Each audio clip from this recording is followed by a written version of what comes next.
মহামণি স্বামীর নামে নিন্দা করিলে পড়িলে শীতলার কোপে রক্ষা করে কার বাপে।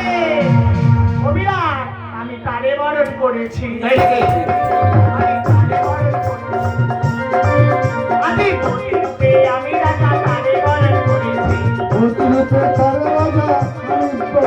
আমি বরবাদ্য দিয়ে রাজা তারে বরণ করেছি।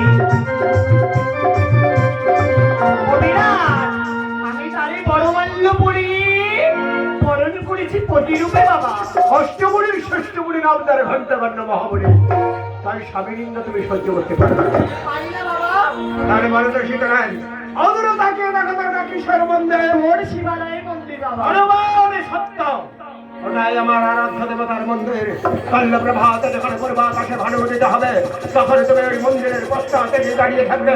দেখবে আমার গুরু বাচস্পতি যাবে পূজার জন্য ওনার মধ্যে আদেশ এক মুষ্টি আতপ তন্ডুলার কিছুটা বাতাসা ওই মন্দিরের পশ্চাতে ছিটিয়ে দেবে আর তুমি খুঁটে খুঁটে খেয়ে চলে যাবে। বিরাট আমি খুঁটে খেকো নইলে বিরাট খুঁটে খেকো নইলে আমি খুঁটে খেকো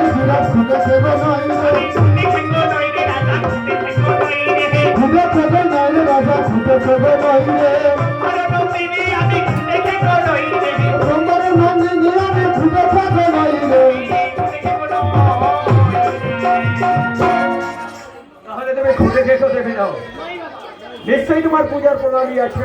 আছে বাবা আছে। তার আগে বলো তো শীতলা পুজো হয় কয় প্রকার? 3 প্রকার বাবা। যেমন তামসিক, মানসিক আর রাজসিক। বলো তো শীতলা মানসিক পুজো কাকে বলে? অবিরাট কাকে বলে জানিস? কাকে বলে? কোনো মা যদি আমার মৃন্ময়ী মন্দিরে এসে বলে ওগো রঘুমাতা দেবী শীতলা আমার স্বামী সন্তান ভালো রাখো, শীতের সিঁদুর আমার অক্ষয় করো জননী, আমি তোমায় হাতে মাথায় ধুনো জ্বালিয়ে দণ্ডি কেটে পাঠা বলে দিয়ে দেব পূজা, তা হয় মানসিক। আর তামসিক পূজা? অবিরাট তাকিয়ে দেখ, বিরাট তাকিয়ে দেখ, এমন ভাবে পঞ্চমাতা একত্রিত করে নবনির্মিত মূর্তি নির্মাণ করে অবিরাট করিলে পূজা, খাদ্য রক্ত হাসি বাজিয়ে তা হয় দেবী তামসিক পূজা। আর রাজসিক পূজা? অবিরাট রাজাই করিলে পূজা, ষোড়শ উপাচার একত্রিত করে হয় তার রাজসিক। আমি রাজা, তুই রাজা, আমার রাজ ভান্ডার থেকে যদি অর্থে তোমার রাগাচরণে এই ভক্তের পরিষ্কার কর সেটাই হবে রাজসিক পূজা। সত্য রাজন সত্য। তাহলে বলে সুতরাং রাজসিক পূজার উপকরণ আমি যা বলবো তুই দিবি।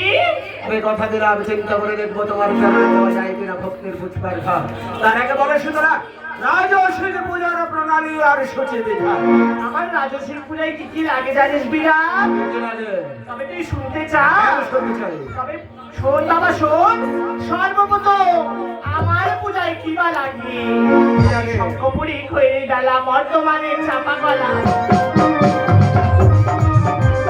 শঙ্খপুরী খৈরি ডালা বর্তমানে চাপা গলা, ওই কঠিন প্রবার